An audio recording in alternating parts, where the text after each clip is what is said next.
بسم الله الرحمن الرحيم إنا أنزلناه قرآنا عربيا لعلكم تعقلون.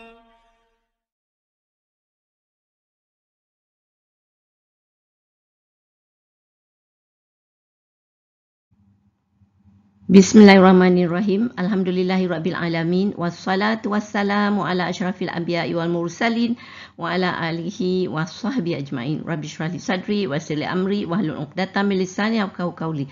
Assalamualaikum warahmatullahi wabarakatuh. Selamat bertemu kembali dalam sesi perkongsian ilmu kuasai tata bahasa kenali perkataan fahami Al-Quran sesi ke-106.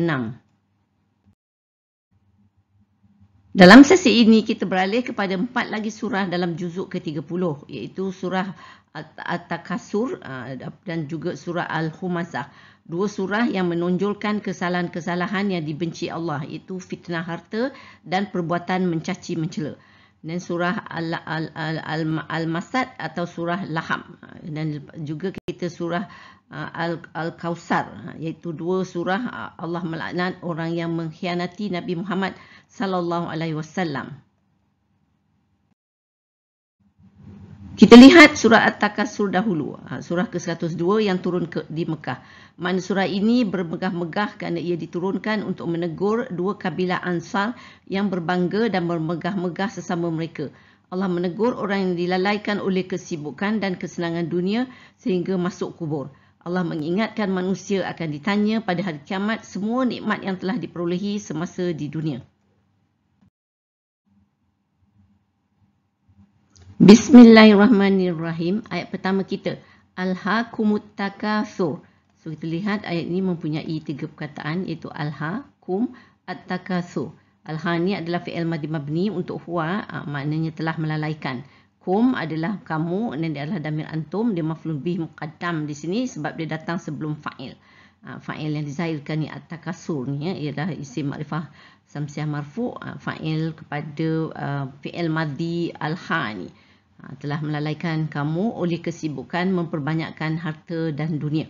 Jadi kita lihat ayat ini Allah menegur orang yang dilalaikan oleh kesibukan dan memperbanyakkan harta dan juga kesenangan dunia ni. Ayat ini menggunakan pelaku kedua kum ni. Ni mana Allah menegur secara direct lah. Sebab pelaku kedua selalunya bila kita belajar damir itu kan kita kata pelaku kedua maknanya orang tu ada depan kita. Jadi kita boleh bercakap terus kan. Jadi di sini Allah secara direct menegur supaya itu orang yang dilalaikan oleh kesibukan memperbanyakkan harta dan dunia.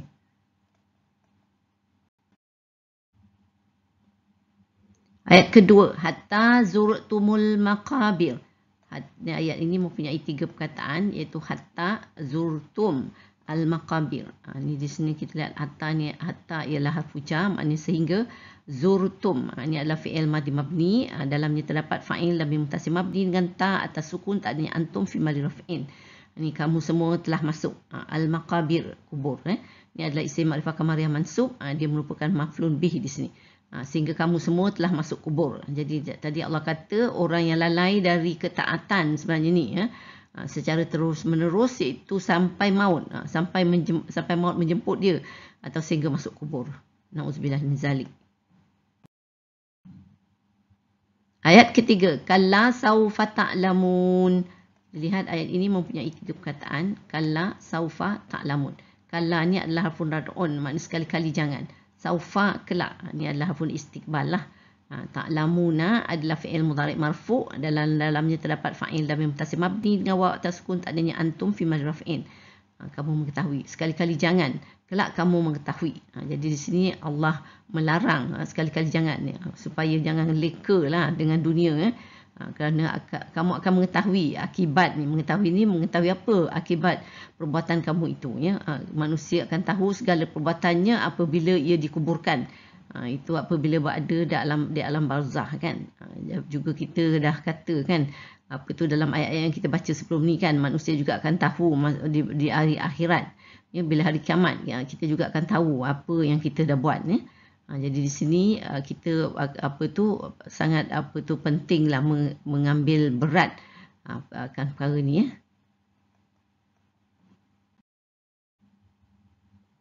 Ayat keempat, summa kalla saufa ta'lamun.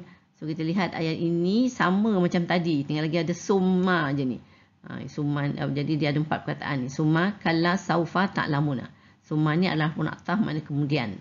Kalla harfun rad'un, sekali-kali jangan. Saufa makna kelak. Ni harfun istiqbal lah. Ta'lamuna, kamu akan mengetahui. Ni fi'il mudhari' marfu' lah, daripada alima kan, dan dalam terdapat fa'il dan mutasim mabni dengan wa atas sukun, tak adanya huruf antum fi mahli raf'in. Sebab kita ada ataf, jadi kalla saufa ta'lamun ni jadi maktuf lah. Maktuf alaihi dia tadi ayat yang 3 tadilah, kalla saufa ta'lamun, jadi sama kan ayat dengan ayat. Jadi ayat ini merupakan ayat ulangan, seperti saya kata, cuma ada summanya.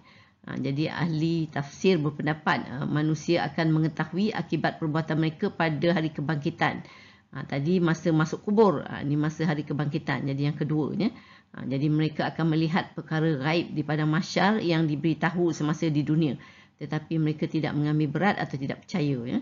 Jadi apabila melihatnya baru mereka tahulah, tetapi tahu pun dah terlambat, dah tak boleh nak buat apa-apa kan. Oleh itu ayat 3 dan 4 ini merupakan peringatan Allah kepada manusia supaya jangan leka. Betapa bersungguhnya Allah ingin melihat manusia sampai mengulang apa tu, dan untuk memberi penekanan kepada peringatannya.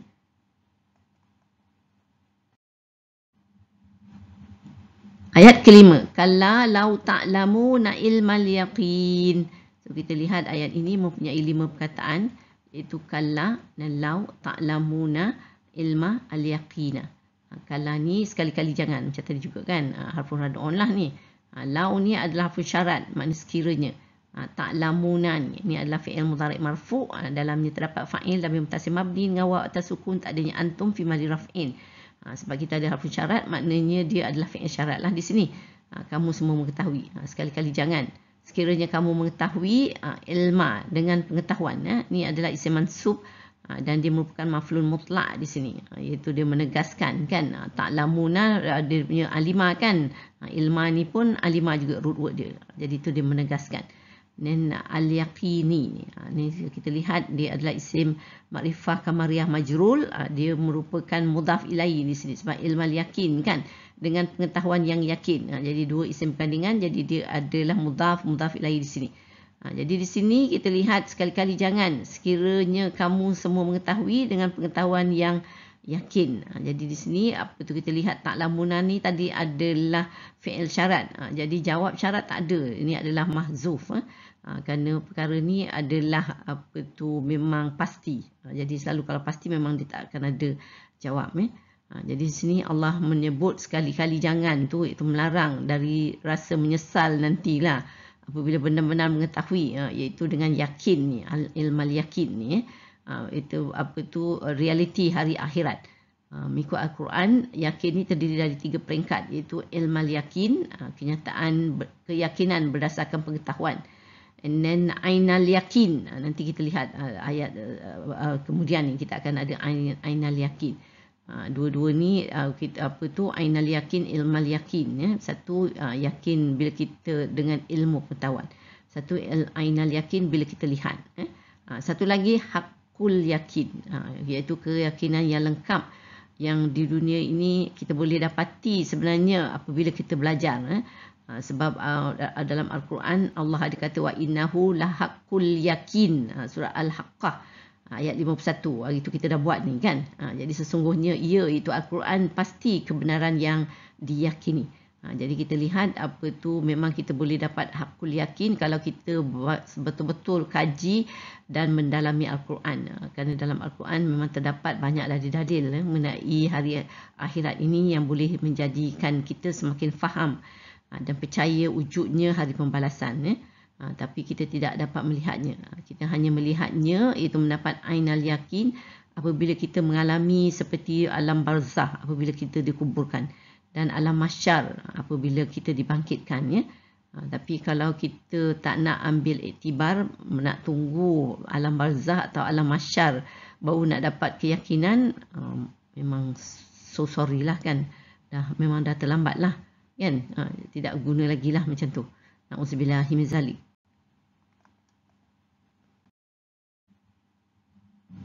Ayat kita ke-6. La tarawunnal jahim. Ayat ini nampak pendek, tapi dia ada 4 perkataan ni. La ni tarawu na apa tu al-jahima. Apa tu kita lihat la ni adalah harfun qasam, maknanya sesungguhnya kan. Tarawu ni adalah fi'il mudhari' marfu' daripada perkataan ra'a. Dan dalamnya terdapat fa'il dhamir muttasil mabni dengan waw tasukun, tak adanya antum fi mali raf'in. Sesungguhnya kamu akan melihat enna ni adalah harfun taukid dengan pasti. Al-jahima neraka jahim. Ini isim ma'rifah kamar yang mansub, dia merupakan maf'ulun bih di sini. Sesungguhnya kamu akan melihat dengan pasti neraka jahim. Jadi Allah menyebut ketika itu, iaitu hari kebangkitan, kita akan diperlihatkan neraka jahim. Satu lagi neraka. Saja dalam Al-Quran neraka ini disebut tidak kurang dari 26 kali ya. Dalam ayat ini terdapat lam qasam ni. Jadi dan juga harfun taukid enna ni. Jadi bermakna Allah menegaskan yang manusia benar-benar akan melihat neraka ni. Na'udzubillah min zalik. Ayat ke-7. Summa la tarawunnaha ainal yakin. Kita dah jumpa ainal yakin di sini. Ini adalah ayat ni ada 7 perkataan. Summa la tarawunnaha aina al-yaqini. Summa ni adalah pun ataf, makna kemudian. La ni adalah pun taukid, sesungguhnya. Tarawu ni adalah apa tu fi'il mudhari' marfu' daripada ra'a, dan dalam jasmi fa'il dhamir muttasil mabni dengan waw tasukun, tak adanya antum fi mali raf'in. Dia merupakan maktuf lah sebab kita ada ataf kan. Kamu akan melihat sama dia punya apa tu maktuf alai tarawu tadilah. Enna ni adalah harfun taukid dengan pasti. Ha ni adalah dhamir ya maf'ul bih lah, makna dia. Aina ni adalah isim mansub dengan penglihatan. Al-yaqina al-yaqini ni dengan apa penglihatan yang yakin. Ainal yaqini ni adalah 2 isim bergandingan, dia mudhaf ilaih lah di sini. Kemudian sesungguhnya kamu akan melihat dengan pasti. Dia dengan penglihatan yang yakin. Ni Allah katalah bila kita dah lihat memang kita akan pastikan nampak, tapi itulah seperti saya kata tadi dah terlambat ya. Baru nak sedar memang dah terlambat lah. Jadi sepatutnya kita buat masa di dunia ni. Jadi supaya kita masih lagi, kalau boleh ada yang kekurangan yang kita sedar kan. Jadi kita perlu sedar. Jadi kalau kita sedar apa yang kita perlu lakukan, perlu repair, kita repair. Ya, jadi jangan sampai terlambat. Jadi di sini juga kita lihat ada lam taukid dan juga ni nun taukid ni, enna ni kan. Jadi macam tadi juga makna penegasan ya.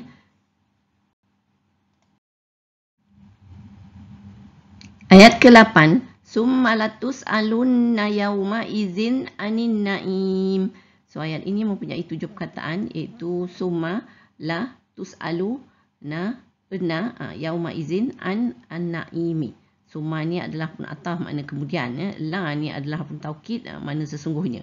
Tus'alu, kamu akan ditanya. Ni adalah fi'il mudhari' marfu' majhul daripada perkataan as'ala, dan dalamnya terdapat naib fa'il sebab majhul kan. Iaitu dhamir muttasil mabni dengan ta atas fathah, takdirnya anta fi mali raf'in. Sebab kita ada ataf, jadi dia merupakan maktuf. Maktuf alai dia tadi kita ada tarawu kan. Itu adalah fi'il, jadi fi'il dengan fi'il di sini. Jadi kemudian sesungguhnya kamu akan ditanya. Enna dengan pasti. Ini adalah harfun taukid lah macam tadi juga. Yang maizin pada hari itu dia adalah zaraf zaman dan maf'ulun fihi di sini. An tentang, ni adalah puja, dan an-naimi. Ini adalah segala nikmat. Ini isim ma'rifah samsya majrul daripada perkataan na'ima di sini kan. Jadi kemudian sesungguhnya kamu akan ditanya dengan pasti pada hari itu tentang segala nikmat. Jadi Allah menyebut pada hari itu manusia akan ditanya, iaitu pada hari kiamat ya, manusia akan ditanya semua nikmat yang telah diperolehi semasa di dunia. Semua nikmat termasuk kekayaan, kesenangan, kesihatan, umur, masa, ilmu, boleh melihat, mendengar, bercakap dan banyak lagi. Jadi kita yang beragama Islam ni dan diberi kitab Al-Quran ya, semua ini adalah nikmat. Kita akan ditanya bagaimana kita menggunakan nikmat-nikmat tersebut. Bersyukurkah kita dengan nikmat yang diterima? Adakah kita melaksanakan perintah Allah dan memanfaatkan segala nikmat? Perhatikan sekali lagi Allah menggunakan lam taukid ni, lam taukid dan nun taukid. Jadi ayat ni sebenarnya memang banyak lam taukid dan nun taukid hampir setiap ayat kan. Jadi menunjukkan penegasan ni. Allah benar-benar serius memberi peringatan. Jadi apa tu, kerana kita lihat tadi saya kata ada 3 ayat kan menggunakan lam taukid dan nun taukid ni.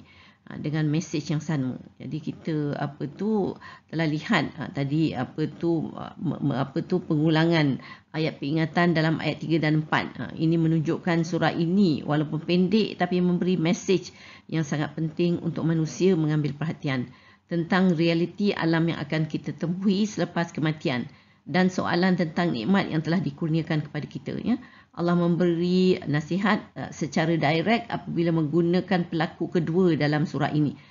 Semoga surah ini dapat mengetuk hati kita supaya lebih mengambil berat tentang apa yang menanti kita, menjadikan kita lebih bersungguh menyediakan bekalan dan supaya tidak ada penyesalan. Amin. Kita beralih pula kepada surah Al-Humazah, surah ke-104 yang turun di Mekah. Makna surah ini pengumpat kerana ia membicarakan peringatan keras kepada orang yang selalu mencela orang lain, sama ada secara sulit atau terbuka. Allah juga menegur orang yang melebihkan dunia dari akhirat. Kesalahan-kesalahan ini akan dibalas pada hari akhirat dengan neraka hutamah yang tertutup rapat yang mempunyai narullah, api yang paling dahsyat. Nauzubillah min zalik. Bismillahirrahmanirrahim. Ayat pertama. Wailul likulli humazatil lumazah. Ayat ini mempunyai 5 perkataan, iaitu wailun likulli humazatin lumazah.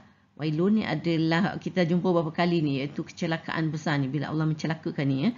Ini adalah isim nakirah marfu', dia adalah merupakan mubtada' di sini. Li ni adalah harfu jar, maknanya bagi, ya. Kulli tiap-tiap, di isim majrur lah. Kulli humazatin, ni adalah 2 isim gandingan. Humazatin ni adalah isim nakirah majrur, jadi mudhaf ilaih lah di sini. And then makna pencaci, tiap-tiap pencaci. And then lumazatin, ni pencela. Dia adalah isim nakirah majrur, dia merupakan badal kepada humazatin tadi. Humazatin, lumazatin, pencaci, pencela, ya. Jadi di sini kita lihat ada tamar butah pada humazah dengan lumazah ni. Humazatin, lumazatin. Tamar butah ni adalah tanda sirah mubalaghah ni, bermakna banyak pencaci pencela.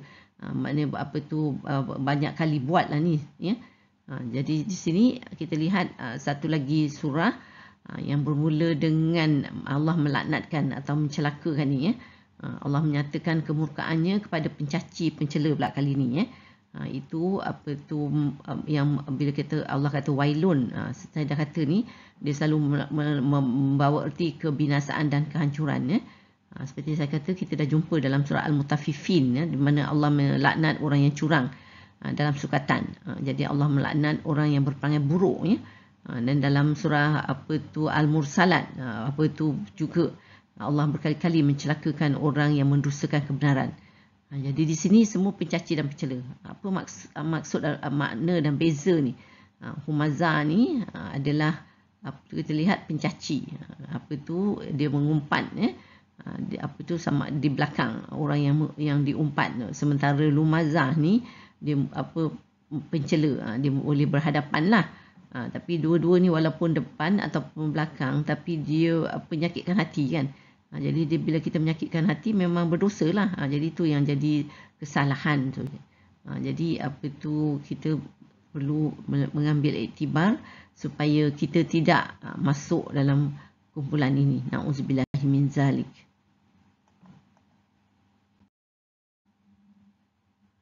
Ayat kedua. Allazi jama'a malan wa addadah.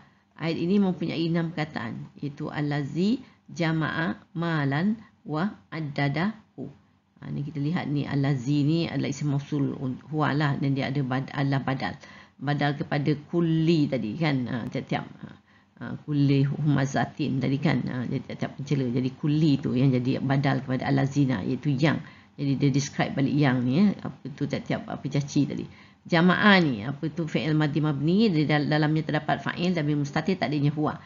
Ia telah mengumpulkan malan, harta. Ni adalah isim nakirah mansub dan maf'ul bih lah ni. Wa ni adalah harfun ataf, makna dan. Addada ni adalah fi'il madhi mabni, merupakan fa'il dan mustatir, tak adanya huwa ni. Jadi dia adalah maktuf sebab lepas ataf. Ia telah berulang-ulang menghitung. Ni dia punya maktuf, dan maktuf alai dia jama'ah ni lah. Nya, hu, nya. Ini adalah damir huwa maf'ul bih. Yang ia telah mengumpulkan harta dan ia telah berulang-ulang menghitungnya. Nya ni harta lah tadi. Jadi sifat kedua orang yang dilaknat Allah ni adalah mengumpulkan harta dan menghitung-hitung. Iaitu orang kaya yang kedekut lah ni bila dia menghitung-hitung kan. Jadi orang ini menghabiskan seluruh hidupnya mencari dan mengumpulkan harta. Ada yang dengan cara menyalahi ajaran Islam, tetapi hanya untuk dunia, kerana hartanya tidak digunakan untuk memberi manfaat kepadanya di hari akhirat, seperti melalui sedekah, zakat, memberi orang makan, membantu orang susah dan banyak lagi, kerana dia kedekut dan hanya selalu ingin melihat hartanya bertambah, bertimbun-timbun, ya. Na'udzubillah min zalik.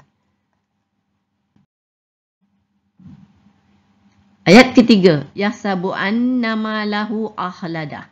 So kita lihat ayat ini mempunyai 6 kataan. Yahsabu anna ma lahu akhladahu. Yahsabu ni adalah fi'il mudhari' marfu', dalamnya terdapat fa'il dhamir mustatir tak adanya huwa.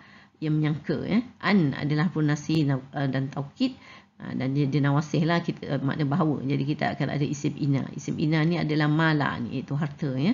Dia isim mim mansub. Hu ni maknanya dia adalah dhamir huwa, dia jadi malahu, jadi hartanya jadi mudhaf ilaih lah di sini.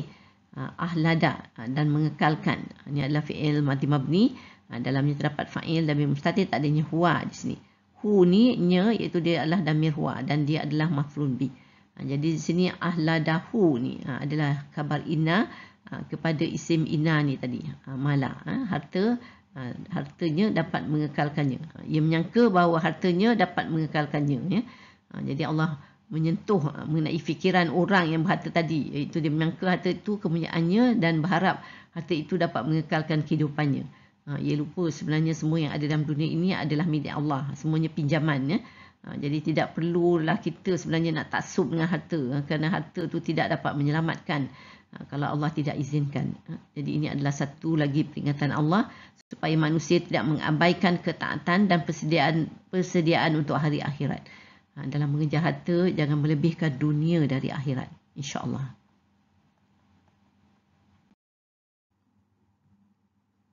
Ayat keempat, kalla la yumbazanna fil khutamah. Ayat ini mempunyai 6 kataan, iaitu kalla la yumbazanna fi al khutamah. Kalla ni adalah harfun rad'un, makna sekali-kali tidak. La ni adalah harfun taukid, benar-benar. Yumbaza ni adalah fi'il mudhari' majhul dan dalam terdapat naib fa'il dhamir mustatir tak adanya huwa. Dia akan dicampakkan. Na ni harfun taukid dengan pasti, ya. Dan fi ni adalah harfun ja' dalam. Al-khutamah ni neraka khutamah. Ni adalah isim ma'rifah kamariyah majrur. Sekali-kali tidak, benar-benar dia akan dicampakkan dengan pasti dalam neraka khutamah. Jadi kita lihat ada dua taukid ni, harfun taukid la ni dan juga harfun taukid na ni. Jadi memang penegasan, sebenar-benar sekali-kali tidak ni Allah guna, sekali-kali tidak, memang benar-benar. Jadi di sini ayat ini menjelaskan balasan orang yang mempunyai 3 sifat yang disebut dalam 3 ayat pertama tadi, iaitu pencaci dan pencela, orang kaya yang kedekut, dan orang berharta yang menyangka harta itu kepunyaannya dan dapat mengekalkan kehidupannya. Allah memulakan dengan kalla, menidakkan apa yang mereka sangka, ianya salah, dan ia akan merugikan kerana balasannya yang berat, iaitu ia akan dicampakkan ke dalam neraka khutamah, dan neraka itu yang mempunyai api yang memakan dan menghancurkan tulang dan daging manusia. Na'udzubillah min zalik. Ayat kelima, wa ma adraka mal khutamah. Ayat ni juga mempunyai 6 perkataan, iaitu wa dan ma adraka ma al khutamah. Wa ni adalah harfun ataf, makna dan. Ma ni apakah? Ni adalah isim istifham dan dia mubtada di sini. Adra ni adalah fi'il madhi mabni dan dalam terdapat fa'il dhamir mustatir tak adanya huwa, yang menjadikan telah mengetahui ka ni akan engkau. Dia refer kepada Nabi Muhammad SAW. Ni dhamir anta, dan dia maf'ulun bih lah di sini. Adra kama ni adalah khabar. Dan apakah yang menjadikan telah mengetahui akan engkau? Ma ni adalah isim istifham dan mubtada, makna apa? Al-khutamah. Hutamah lah ni, neraka hutamah ni. Ini adalah isim ma'rifah kamariyah marfu' dan merupakan khabar kepada mubtada ni. Dan mal khutamah ni adalah maf'ul bi sani, sebab maf'ul bi pertama tadi adalah ka ni kan. Jadi sini, dan apakah yang menjadikan telah mengetahui akan engkau apa khutamah ni, neraka hutamah ni, ya. Jadi di sini formulasi ayat ni bila ada adra ni sebenarnya dah banyak kali seperti saya sebut beberapa kali kita dah jumpa pun ya, sebab dalam surah Al-Haqqah, surah Al-Qari'ah 2 kali surah Al-Qari'ah kan. Dan surah Al-Mutaffifin pun ada 2 kali, surah Al-Infitar ada 2 kali, surah Al-Mursalat, surah Tariq, surah Al-Balad, surah Aqad. Di sini adalah mengenai neraka Hutamah ni. Jadi bila formulasi begini sebenarnya Allah akan menjelaskan apa dia Al-Hutamah itu. Jadi selalunya Allah menggunakan style ni untuk untuk menarik perhatian menarik perkara yang besar seperti hari kiamat, neraka, syurga, bintang dan Lailatul Qadar. Di sini kita lihat apa dia Al-Hutamah ni. Ayat ke-6, Narullahil Muqadah. Jadi sini kita lihat ayat ini mempunyai 3 perkataan. Iaitu naru Allahi al-muqadah. Naru ni ialah neraka ya. Dan dia isim marfu' dan merupakan badal kepada Hutamah tadi. Dan dia narullah, neraka Allah ataupun api Allah, dia adalah ini Allahi ni adalah isim ma'rifat samsiyah majrur. Jadi dia isim berkandingan, jadi dia adalah mudhaf ilaih di sini. Al-muqadah yang dinyalakan. Ini adalah isim ma'rifah kamariyah marfu'. Dia merupakan na'at di sini, na'at kepada naru ni, naru al-muqadah. Jadi neraka Allah yang dinyalakan. Jadi dalam ayat ini Allah jelaskan neraka utama adalah neraka yang mempunyai narullah. Iaitu ahli tafsir menegaskan api inilah yang paling dahsyat sebenarnya. Kerana Allah menggandingkan nama dia Allah ni dengan api ni. Jadi ni api Allah yang nyalakan sebenarnya ni. Yang dinyalakan ni. Jadi Allah yang menyalakan api ni.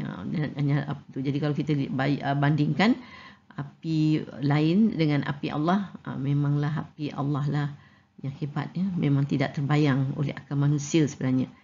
Jadi di sini kalau kita lihat al-muqadah ni, ni adalah isim maf'ul ni adalah yang kena buat.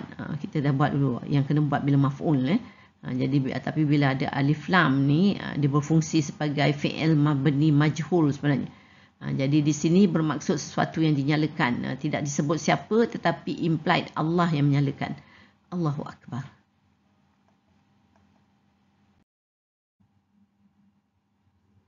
Ayat kita yang ke-7, allati tattali'u 'alal af'idah. So kita lihat ayat ini mempunyai 4 perkataan iaitu allati tattali'u 'ala al-af'idah. Allati ni adalah isim mausul hiya, dia merupakan na'at tadi kepada narun tadi kan, naru tadi kan. Jadi yang tattali'u ni ia naik menjulang. Ia adalah fi'il mudhari' marfu' daripada ittala'a dan dalamnya terdapat fa'il lam mustatir adanya hiya ni. Yang ia naik menjulang ala ke atas harfu jar. Al-af'idah, hati ni adalah isim ma'rifah kamariyah majrur. Yang ia naik menjulang ke atas hati. Jadi api tersebut tadi, api narullah tadi kan, api Allah tadi menjulang naik ke hati. Bermakna siksaan yang dahsyat. Dan lepas tu kalau kita lihat perkataan tattali'u ni yang naik menjulang ni ada syaddah di sini. Selalu syaddah ni, selalu kan bila kita lihat dalam kata-kata Al-Quran, makin banyak perkataan tu maknanya dia memberi emphasis. Jadi di sini menunjukkan banyak kali naik menjulang ni, berkali-kali ya. Na'udzubillahi min zalik.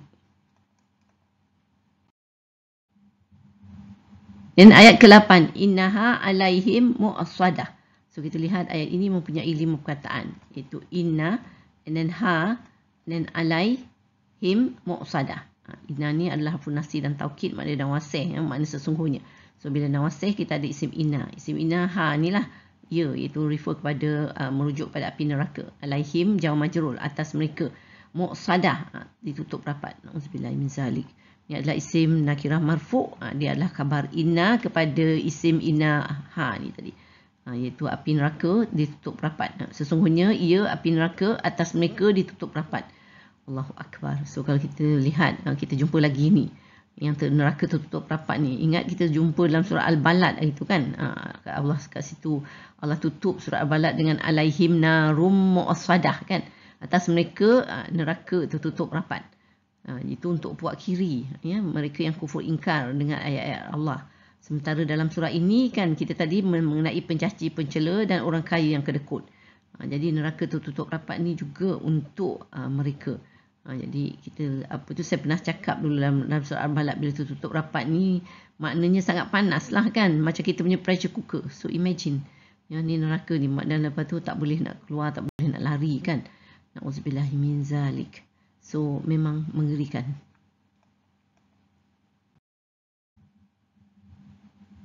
Ayat ke-9 dan yang terakhir surah ini, fi amadim mumaddadah.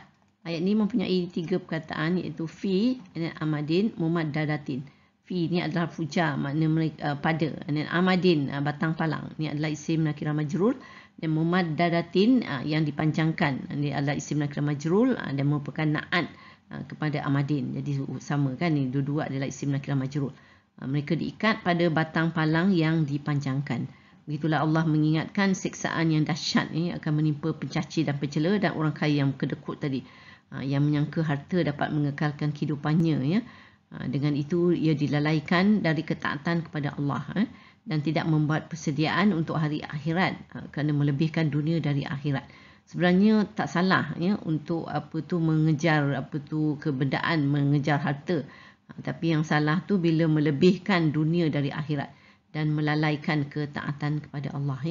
Mereka akan dibalas pada hari akhirat dengan neraka hutamah yang tertutup rapat, yang mempunyai narullah, api yang paling dahsyat. Semoga kita dapat mengambil pelajaran dari peringatan ini dan dijauhkan dari siksaan neraka. Amin. Sekarang kita kaji pula surah Lahab atau surah Al-Masad. Surah ke-111 ini turun di Mekah. Mana surah ini Lahab, iaitu nama bapa saudara Rasulullah sallallahu alaihi wasallam, atau Al-Masad iaitu maknanya sabut yang dipintal, iaitu merujuk kepada isteri Abu Lahab yang dikalungkan dengan tali dari sabut yang dipintal, yang merupakan penghinaan kepada beliau. Surah ini melaknat perbuatan Abu Lahab, bapa saudara Rasulullah, dan isterinya yang merupakan penentang kuat di peringkat awal dakwah Islam. Bismillahirrahmanirrahim. Ayat pertama kita, Tabat yada abi lahabin wa tab. Kita lihat ayat ini mempunyai 6 kataan, iaitu tabat yada abi lahabin wa tab. Tabat ni adalah fi'il madhi mabni untuk hiya dalam pada perkataan tabba, telah binasa. Yada ni kedua-dua tangan, isim marfu' musanna, dia merupakan fa'il yang dizahirkan daripada perkataan tabat ni tadi. Dan tabat yada abi ni, kedua-dua tangan abi ni adalah isim abi ni adalah isim majrur kan. Jadi dua isim kandungan, jadi dia mudhaf ilaih di sini. Abi Lahab lagi satu, dua isim kandungan, jadi dia adalah mudhaf ilaih lah ni. Lahabin ni adalah isim nakirah majrur. Wa ni adalah pun atah mana dan, tabba ni adalah fi'il madhi mabni, dalamnya terdapat fa'il dan mim mustati, tadinya huwa. Dia merupakan maktuf sebab lepas ataf. So maktuf alaih dia tabat tadilah, tabat dengan tabba kan. So dua-dua adalah isim. Jadi di sini telah binasa kedua-dua tangan Abi Lahab dan ia telah binasa. Jadi Allah repeat, kita lihat di sini ya. Di sini Allah melaknat Abu Lahab kerana beliau banyak berlaku khianat kepada Rasulullah. Nama sebenar Abu Lahab adalah Abdul Uzzah, dan itu hamba berhala Uzzah. Na'udzubillah min zalik. Jadi Abu Lahab adalah gelarannya, bermakna api merah menyala terang menerangi keliling. Kerana Abu Lahab ni kacak, dia handsome dengan muka kemerah-merahan. Beliau adalah bapa saudara Nabi Muhammad sallallahu alaihi wasallam, dan juga besan baginda kerana dua anak lelakinya, Utbah dan Utaibah, mengahwini puteri-puteri baginda Ruqyah dan Ummu Kalsum sebelum Nabi Muhammad sallallahu alaihi wasallam menjadi utusan Allah. Apabila baginda mula berdakwah, Abu Lahab ni menentang keras dan selalu mengkhianati dan menghalang baginda, sehingga anak-anak lelaki pun disuruh menceraikan puteri-puteri baginda. Ruqayyah kemudian berkahwin dengan Saidina Uthman radhiyallahu anhu. Dan selepas Ruqayyah meninggal kerana sakit, Saidina Uthman berkahwin pula dengan Ummi Kalsum.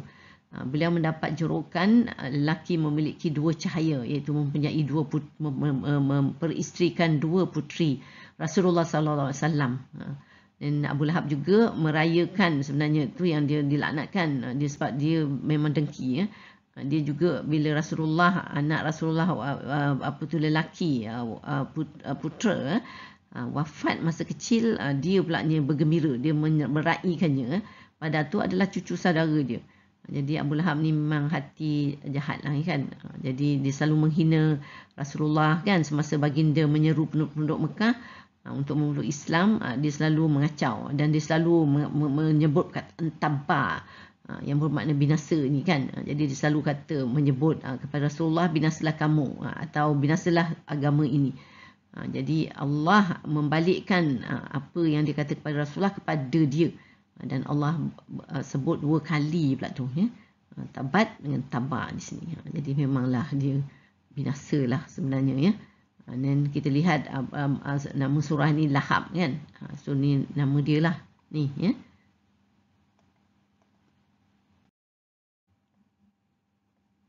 Ayat kedua, ma'aghna anhu maluhu wa ma kasab. Ayat ini mempunyai 9 perkataan, iaitu ma'aghna anhu maluhu wa ma kasab. Ma ni adalah harfu nafi, makna tidak. Aghna ni adalah fi'il madhi mabni huwa, makna ia telah berguna. Anhu adalah jar majrur lah baginya. Malu, harta, ni adalah isim marfu' dan merupakan fa'il yang dizahirkan dari fi'il aghna ni. Maluhu ni hartanya, jadi dia mutaf ilaih. Di sinilah isim dengan damir huwa ni kan. Wa ni adalah harfun hartaf, makna dan. Ma ni apa yang, isim mausul. Dan kasab, ia telah usahakan. Ini adalah fi'il madhi mabni dan dalamnya terdapat fa'il dan mustatir, tak adanya huwa.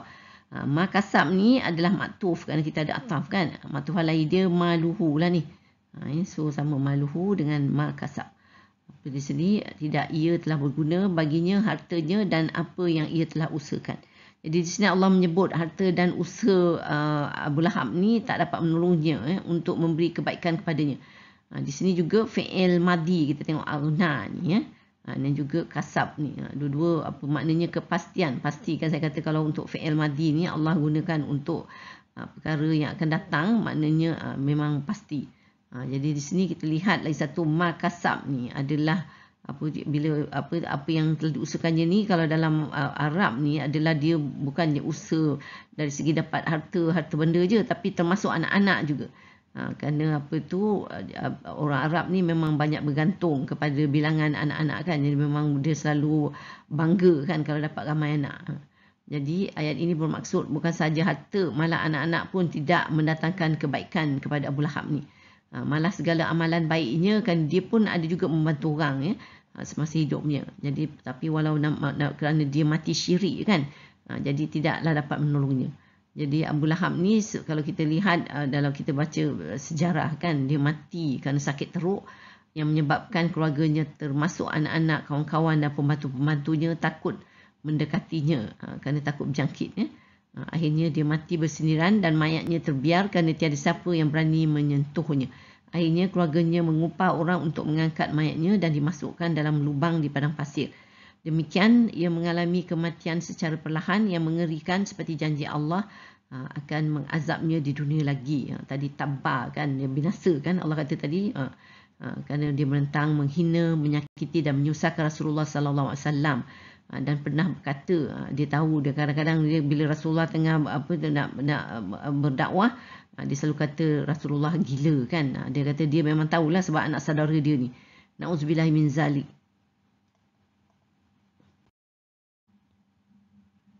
Ayat ketiga, sayasla naran zata lahab. So ayat ini mempunyai 5 perkataan, iaitu sa yasla naran zata lahab. Sa ni adalah pun istiqbal, makna kelak. Yasla ni dia akan masuk, ni adalah fi'il mudhari' marfu' dengan dhamma muqaddarah dan dalamnya terdapat fa'il dan mustatir, tak adanya huwa di sini. Naran, api neraka, isim nakirah mansub dan maf'ul bih lah di sini. Zata yang ni adalah asmaul khamsah mansub, kita tengok ni dia sebab dia na'at na'at kepada naran zata ni api neraka yang marak menjulang, lahab. Ni isim nakirah majrul, isim ni merupakan mudhaf ilaih lah, zata lahab kan. Itu zata lahab. So kita lihat dia mudhaf ilaih di sini. Kelak dia akan masuk api neraka yang marak menjulang. Jadi kita lihat Lahab ni tadi nama dia kan, tapi sini dia pula masuk dalam api neraka yang marak menjulang. Jadi Allah describe api dalam neraka tu nama dia juga ni. Jadi ni bermakna ni bara merah ni ya. Jadi ni adalah merupakan penghinaan Allah kepada Abu Lahab ni ya. Na'udzubillahi min zalik. Ayat kita yang keempat, wa mra'atuhu hammalatal hatab. So kita lihat ayat ini mempunyai 5 perkataan, iaitu wa amra'atu. Ni dan hu hammalata al hatab. Wa ni adalah harfun ataf, makna dan ya. Amra'atu isteri. Ni adalah isim marfu' maktuf. Maktuf kepada maktuf alaihi tadi adalah fa'il huwa dalam fi'il yasla tadi kan. Ayat sebelum ni. Dan hu ni adalah dhamir huwa, dia adalah mudhaf ilaih lah sebab isim dengan dhamir ni. Isterinya, dan isterinya hammalata ni pemunggah. Ni adalah isim mansub, dia merupakan maf'ulun bih di sini.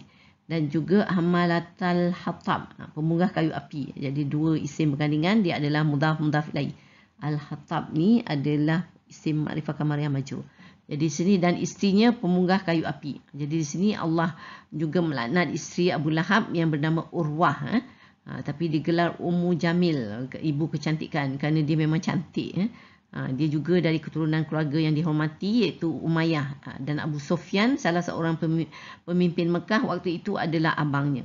Jadi dia dan Abu Lahab memang pasangan yang secocok lah, yang setaraf kan. Dari segi penampilan, harta dan keturunan. Namun dia juga menentang dan selalu melakukan khianat kepada Rasulullah sallallahu alaihi wasallam, seperti meletakkan kayu atau duri di jalan Rasulullah yang apabila Rasulullah nak lalu kan. Jadi Allah menghina beliau dengan meletakkannya berstatus pemunggah kayu api ni. Kerana zaman tu kerja ni hanya dilakukan oleh hamba abdi.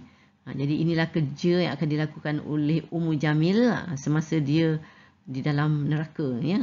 So dan dia akan melakukannya berulang kali. Kerana di sini hammala ni pemunggah ni, hammala pun ada syaddah di sini macam tadi ya. Jadi dia akan melakukannya banyak-banyak kali ya.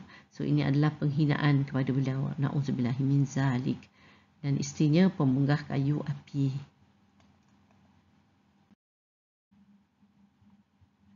Dan ayat kelima, fi jidiha hablum mim masad.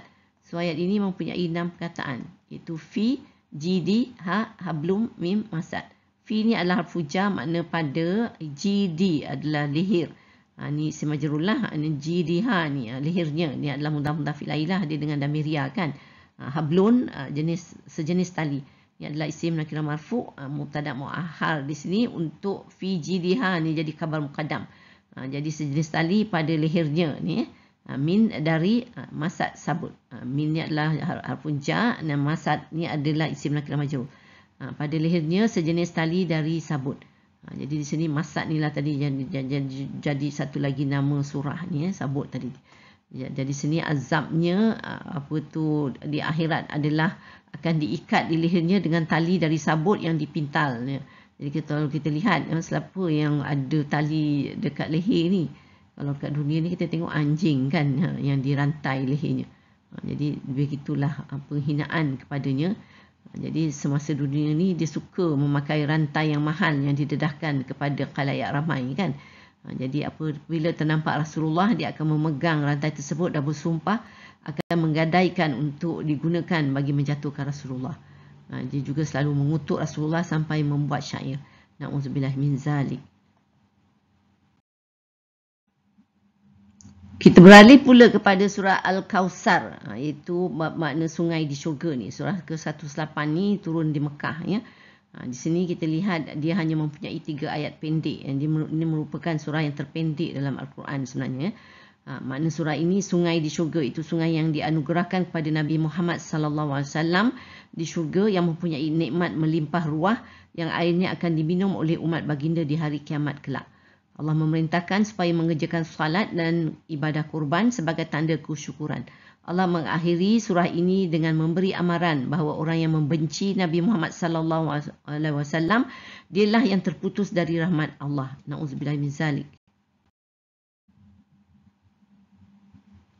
Bismillahirrahmanirrahim. Ayat kita yang pertama. Inna a'tainakal kautsar. So kita lihat ayat ini mempunyai 5 perkataan. Iaitu inna, na, a'tainaka al-kautsar. Inna ni adalah harfun nasi dan taukid, makna nawasih. Jadi kita akan ada isim inna. Isim inna kita na lah ni, damir nahnu ni. Sesungguhnya kami ni merujuk pada Allah. A'taina, kami telah kurniakan. Ni adalah fi'il madhi nahnu. Dan dalamnya terdapat fa'il damir muttasil dengan nun alif atas sukun, tak adanya nahnu fi mali raf'in. Ka ni adalah damir anta, maf'ul bih lah di sini. Kami telah kurniakan kepadamu, pada itu Nabi Muhammad sallallahu alaihi wasallam, ya, Al-Kautsar, sebuah telaga ataupun sungai di syurga. Itu ataupun ada juga yang kata nikmat yang amat banyak di sini, ya. Ni Al-Kautsar ni adalah isim makrifah kamariah mansub dan dia maf'ul bih sani. Sebab maf'ul bih pertama tadi ka ni kan. Sesungguhnya kami telah kurniakan kepadamu Muhammad sebuah telaga atau sungai di syurga. Nikmat yang banyak, yang amat banyak. Jadi di sini surah ini turun ketika Nabi Muhammad sallallahu alaihi wasallam baru kehilangan putranya. Dan pada masa itu kedudukan umat Islam lemah kerana masih di peringkat awal dakwah. Orang kafir yang lebih ramai telah menggunakan kekerasan dan menyeksa umat Islam. Allah menurunkan surah ini untuk memberi semangat kepada Nabi Muhammad sallallahu alaihi wasallam dengan memaklumkan bahawa baginda akan dikurniakan nikmat atau kebaikan yang amat banyak, Al-Kautsar ni. Jadi ayat ini dimulakan dengan harfun taukid inna, menunjukkan penekanan bahawa sungguh-sungguh Nabi Muhammad akan dikurniakan nikmat yang banyak, ya. Seperti terdapat dalam ayat Quran kan, memang kalau kita tengok banyak surah-surah kan yang menyebut mengenai apa kurnia-kurniaan yang telah diberi kepada Nabi Muhammad sallallahu alaihi wasallam.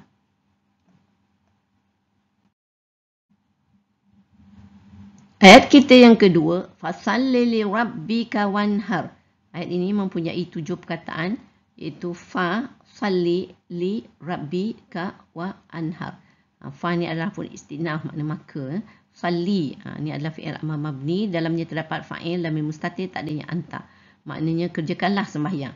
Li ni adalah fuja, makna kerana. Rabbi, Tuhan. Ni adalah isim majrul. Rabbika, Tuhan kamu, jadi mudhaf ilaih di sini. Iaitu ka ni adalah damir anta, ya.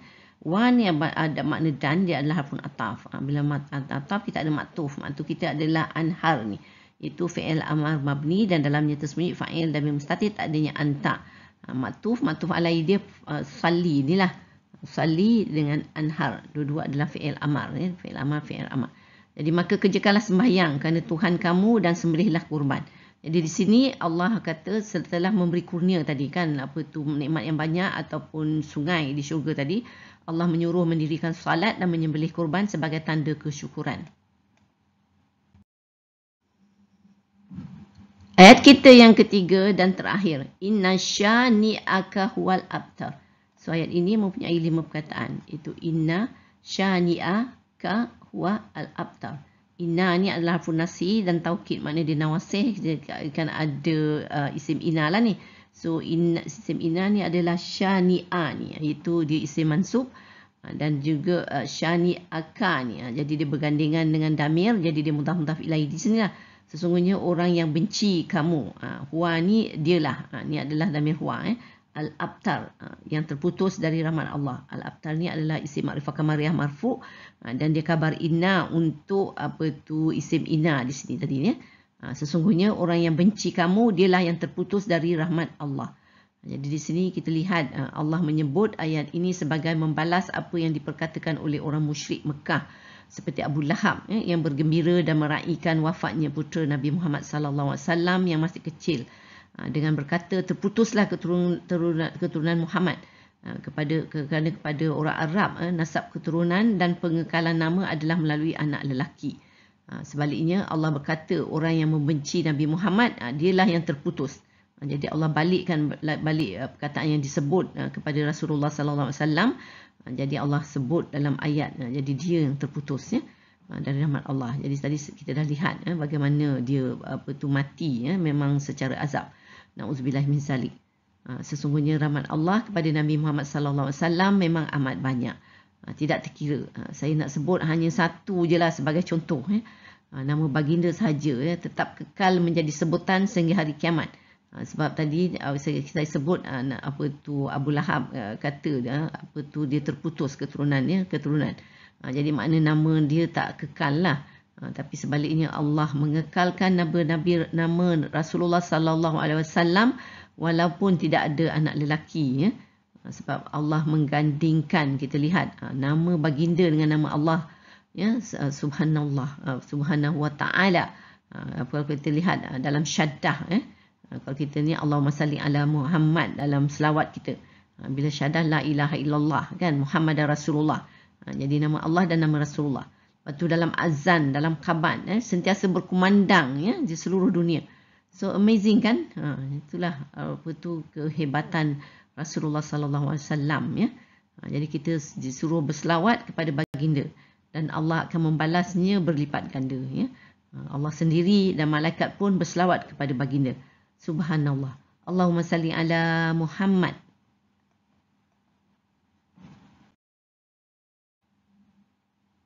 Alhamdulillah, kita telah sampai ke penghujung sesi perkongsian ilmu. Saya sudahi dengan surah Al-As dan tasbih kafarah. Bismillahirrahmanirrahim. Wal as innal insana lafi khusr illa allazina amanu amilus salihati wa tawassaw bil haqq wa tawassaw bis sabr. Subhanakallahumma wa bihamdika asyhadu an la ilaha illa anta astaghfiruka wa atubu ilaik. Terima kasih. Wassalamualaikum warahmatullahi wabarakatuh. Wallahu a'lam.